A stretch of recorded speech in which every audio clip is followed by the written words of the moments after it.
মুরগির পা খেলে কি হয়? জয়েন্টের ব্যথা ভালো হয়। ঠান্ডা পানি খাওয়ার পর চা খেলে কি হয়? দাঁতে পোকা হতে পারে। খাবারের পর লবণ খেলে কি হয়? মুখের দুর্গন্ধ দূর হয়। কালো জাম খেলে কি উপকার হয়?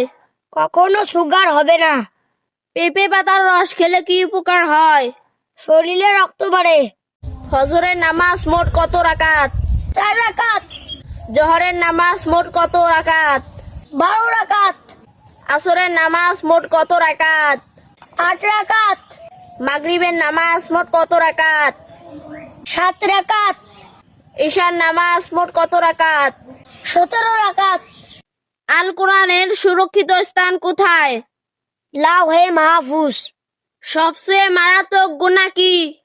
শিরিক। রমজানের রোজা ফরজ হয় কবে? দ্বিতীয় হিজরিতে। ইসলামের প্রথম মুয়াজ্জিন কে ছিল? হযরত বেলাল রাদিয়াল্লাহু তাআলা আনহু। আল্লাহর ইচ্ছায় যে কোনো রূপ ধারণ করতে পারেন কে?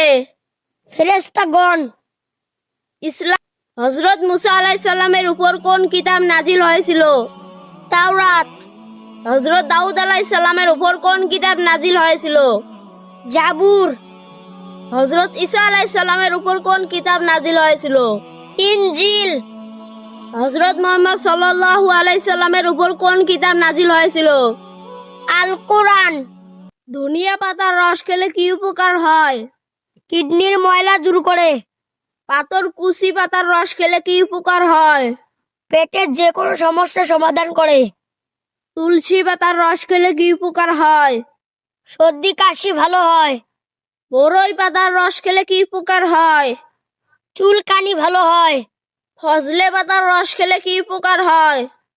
রোগ প্রতিরোধ ক্ষমতা বৃদ্ধি করে। নিম পাতার রস খেলে কি হয়? রক্ত পরিষ্কার হয়। নিম পাতার রস খেলে কি উপকার হয়? রক্ত পরিষ্কার করে। তুলসী পাতার রস খেলে কি উপকার হয়? জ্বর সর্দি কাশি ভালো হয়। অর্জুন পাতার রস খেলে কি হয়? হার্ট শক্তিশালী করে। হর্তকি পাতার রস খেলে কি হয়? কোষ্ঠকাঠিন্য ভালো হয়। পেয়ারা পাতার রস খেলে কি উপকার হয়? ব্রেনের পাওয়ার বাড়ে। চা দিয়ে চা খেলে কি উপকার হয়? কখনো গ্যাস হবে না। খালি পেটে ডিম খেলে কি উপকার হয়? হার্ট অ্যাটাক হবে না। কমলা লেবু খেলে কি হয়? ঘা দ্রুত ভালো হয়। কালো জাম খেলে কি উপকার হয়? ডায়াবেটিস হবে না। মুগ ডাল খেলে কি উপকার হয়? খাবার দ্রুত হজম হয়।